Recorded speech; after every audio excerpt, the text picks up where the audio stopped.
नमस्कार, सत्यमेव जयते। आपके सामने फिर से आर्यन राउत एक नई चीज़ को लेकर, जो कि अभी गर्मा गर्म चल रहा है देश के अंदर। एंड ये ऐसी वैसी कोई बात नहीं है, इट्स अबाउट डेमोक्रेसी। जो कि हम लोग पढ़े थे बचपन में अपना हिस्ट्री बुक में, डेमोक्रेसी लिखा हुआ था। उसमें लिखा था कि democracy is to the people, by the people, for the people. इसका मतलब डेमोक्रेसी वो है जो लोगों के लिए होता है, लोगों के द्वारा होता है, एंड लोगों ने ही इसको करवाया, ठीक है। But now whatever the circumstances is there, जो भी है उसको देखकर लग रहा है कि democracy is only in the hand of the strong person, whoever having more power, he is having the democracy. जैसे होता है ना वो हिंदी में कहावत, जिसकी लाठी उसकी भैंस। हाँ, in Odia also there is just say jor jar mulak tar. So all these things it happen in government nowadays, India nowadays. Okay, now I am telling you about the actual situation, what is going on, and the situation is Kangana Ranawat.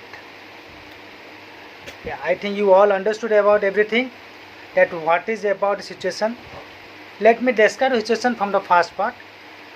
Kangana Ranawat said that the case of Sushant Singh Rajput should be given to CBI because it has not been investigated by the Mumbai police and the government perfectly.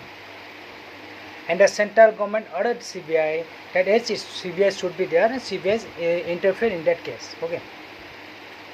After getting that one, when the big drugs mafia is coming into the scenario, that there is the drugs mafia running on in the Bollywood, ये सब होने के बाद मुंबई में कोई बोलते हैं कि अगर आप मुंबई आ गए, मुंबई को आकर दिखाओ। ये जो धमकी है, उस धमकी को कंगना रनावत ने कैसे लिया। कंगना रनावत बोले क्या मुंबई पीओ के हो गया कि मैं नहीं जा पाऊँगा। तो उसको लेकर बोला गया कि आप मुंबई को पीओ के साथ कैसे तुलना कर सकते हैं, मतलब मुंबई इज़ डिफरेंट, पीओ की इज़ डिफरेंट, कैसे तुलना कर सकते हैं। लेकिन मेरा क्वेश्चन ये है वो कैसे तुलना के, उसमें तो वो कंपैरिजन दिखा ही नहीं है। वो बोले कि मुंबई पीओ के नहीं है, so that I can go.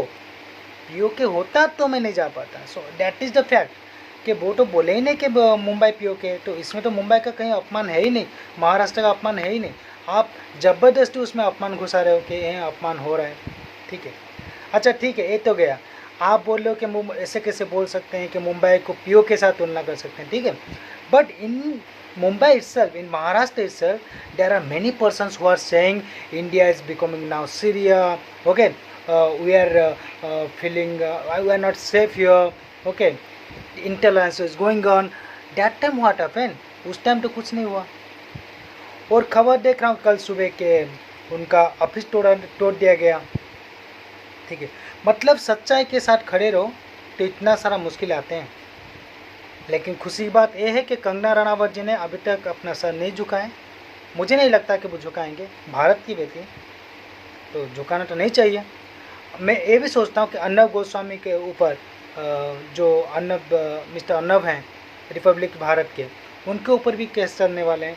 वो तो करेंगे because they are stand for right, and जो सही के लिए खड़े होते हैं उनकी रास्ते में कठिनाई आता है और आता रहेगा।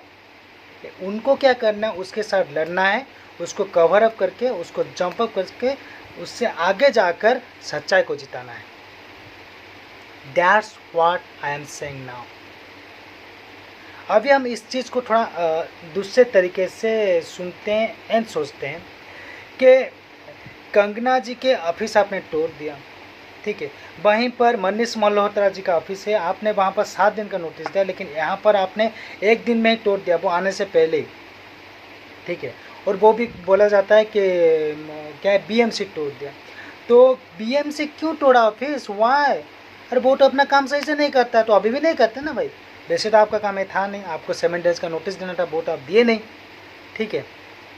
तो ये तो मैं बोलूँगा कि आजकल का जो अभी जो चल रहा है उसके हिसाब से मुझे ये लग रहा है कि वो कहावत है ना कि आप जब पाप का घड़ा भर जाता है तभी जाकर उस पाप का घड़ा को तोड़ना पड़ता है, ठीक है। तो अब ये भर रहा है धीरे धीरे, ये तो भर जाएगा मेरे ख्याल से आजकल के ये जो 2-3 दिन में भर जाएगा। उसके बाद जो होगा वो सही होगा, एंड मैं जानता हूँ आटला सच्चा ही जीतेगा। और मुझे तो ये सरप्राइज़ लगता है कि भाई क्यों, जब बॉलीवुड की कोई लड़की है, कोई हीरोइन है, उनके ऊपर ये सब हो रहा है तो दूसरे लोग क्यों चुप बैठे हैं, बॉलीवुड के जो लोग हैं वो क्यों चुप बैठे हैं। जहाँ पर भारत के कोने कोने में उनका सपोर्टर हैं, वो बोल रहे हैं कि it's wrong, it's wrong, it's wrong, then what about the persons who are involve in Bollywood industry. क्या पूरा बॉलीवुड इंडस्ट्री नेगेटिव ही है? किसके अंदर इतना हिम्मत नहीं है कि वो सच के सामने खड़ा रहे, सच के लिए खड़ा रहे? सिर्फ कंगना ही है क्या है, और कोई है ही नहीं? या फिर हम जिसको बोलते, मैं खुद बोल रहा हूँ कि मैं I am surprising about Akshay Kumar, I am surprising about Sonu Sood, I am surprising about Ajay Devgan, to whom I actually think that they should stand up, because मैं उनका बहुत बड़ा फैन हूँ, मैं जानता हूँ वो लोग सच्चाई के लिए खड़े होते हैं। तो अभी तक चुप क्यों बैठे हैं? हमारे अमिताभ बच्चन जी ये सब चुप क्यों बैठे हैं? वाई? कोई लड़की है उनके ऊपर अत्याचार हो रहा है और ये सब चुपचाप बैठे हैं। What is going on? या फिर ये अराजकता ऐसे ही चलेगा? I am surprise. ये तो मतलब कोई तो ऐसा नहीं है ना कि महाराष्ट्र इंडिया से बाहर है, ऐसा तो नहीं है। तो यहाँ पर तो राइट टू एक्सप्रेस सबका है, तो कंगना रनावत ने अपना राइट टू एक्सप्रेस का यूज़ किया। So what is the problem here? मेरे ख्याल से आगे देखते हैं क्या होता है, लेकिन सबको आवाज़ उठाना चाहिए, सबको एक साथ मिलकर कंगना जी के साथ खड़ा होना चाहिए। पहले तो कंगना रनावत जी का मैं 1-2 फिल्म बस देखा हूँ, लेकिन अभी से मैं ये प्रॉमिस करता हूँ कि उनके हर पिक्चर देखूँगा।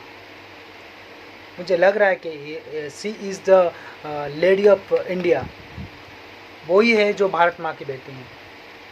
आई रेस्पेक्ट हर। जय हिंद, जय भारत।